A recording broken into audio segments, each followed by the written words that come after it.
اعوذ باللہ من الشیطان اللعین الرجیم بسم اللہ الرحمن الرحیم الحمد لأہلہ والصلاة علی اہلہا اما بعد۔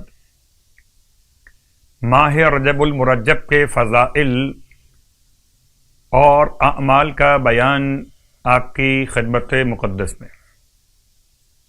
برکتوں والا مہینہ اور اس مہینے میں مسلسل خدا کی یاد، خدا کی بارگاہ میں اپنی حاجات کا پیش کرنا۔ سرکار ختم یہ مرتبہ صلی اللہ علیہ وآلہ وسلم ارشاد فرماتے کہ جو شخص ماہ رجب میں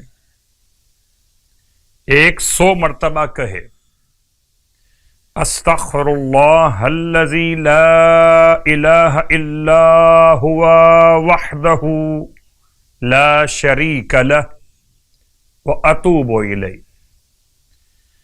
اور اس تلاوت کے بعد صدقہ دے تو پروردگار عالم اس پر اپنی تمام تر رحمت اور مغفرت کو نازل فرماتا ہے، اور جو اسے 400 مرتبہ تلاوت کرے تو خدا اسے 100 شہیدوں کا اجر عطا فرماتا ہے۔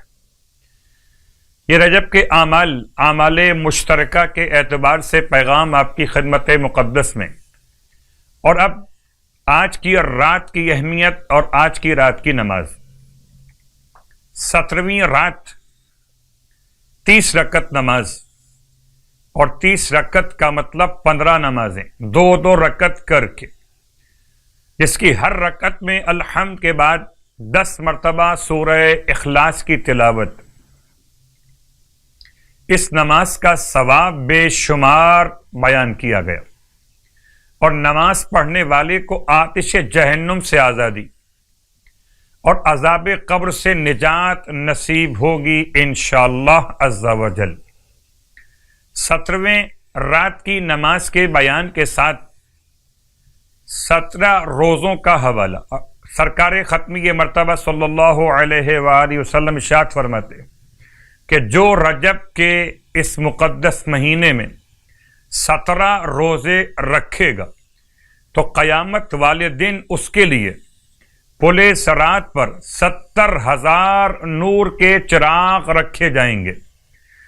70,000 نور کے چراغ، یہاں تک کہ وہ ان چراغوں کی روشنی میں پل صراط سے گزرتا ہوا جنت میں داخل ہو جائے گا، اور فرشتے مرحبا اور سلام کے ورد کے ساتھ اس کا استقبال کریں گے، خوشا نصیب عمل کرنے والوں کے لیے۔ پروردگار ہم سب کو ماہ رجب کے صیام اور قیام کی توفیق عطا فرمائے۔